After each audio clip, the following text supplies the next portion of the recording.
Mga kababayan, viral ngayon sa social media ang post mula sa page na news. Ngayon na nagpapakita ng pahayag ni Kamanggagawa Party List Representative Eli San Fernando.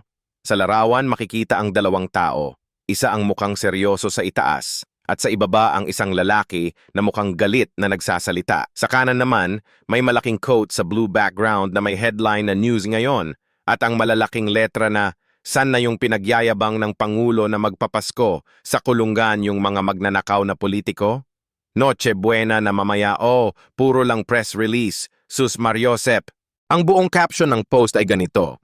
Binatang ni Representative Eli San Fernando ang administrasyon ni Pangulong Ferdinand Marcos Jr. Kasunod ng umano'y hindi natupad na pangako na magpapasko sa kulungan ang mga magnanakaw na politiko.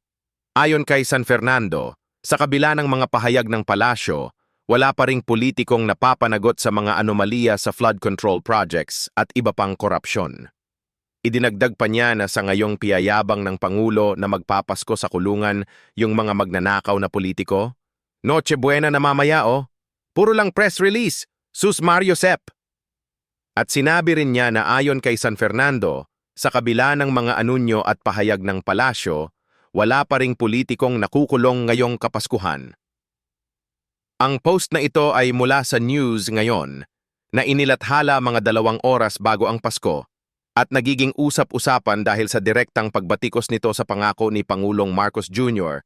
noong Nobyembre at Disyembre kung saan paulit-ulit niyang sinabi na marami ang magpapasko sa kulungan kaugnay ng malawakang korupsyon sa flood control projects at ghost projects.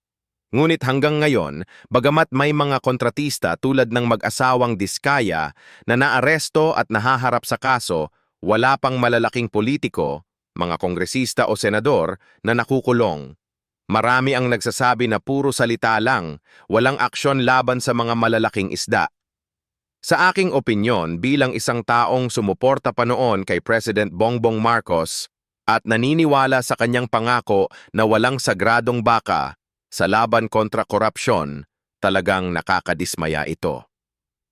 Paulit-ulit niyang pinagyayabang na bago magpasko, makukulong na ang mga sangkot sa bilyon-bilyong ninakaw sa flood control scam, yung mga ghost projects na nagdulot ng malaking pinsala sa bansa tuwing may bagyo. Sabi niya, wala silang Merry Christmas. Marami pang magpapasko sa kulungan. Ano ngayon? Noche buena na, Pasko na bukas, pero puro press release pa rin. Walang malaking politiko na nakulong. Parang hangin lang ang mga pangako. Nakaka-frustrate talaga para sa mga ordinaryong Pilipino na umaasa ng hustisya, lalo na't kami ang nagdurusa sa baha at buwis na ninakaw. Sana naman tuparin na, hindi yung puro yabang lang. Mga kababayan, yan ang latest sa isyong ito. Sana maging mapayapa ang inyong Pasko sa kabila ng mga ganitong balita. Kung nagustuhan nyo ang video na ito sa Deng TV, huwag kalimutang mag-like, mag-comment at mag-subscribe sa channel para updated kayo sa mga ganitong news at opinyon.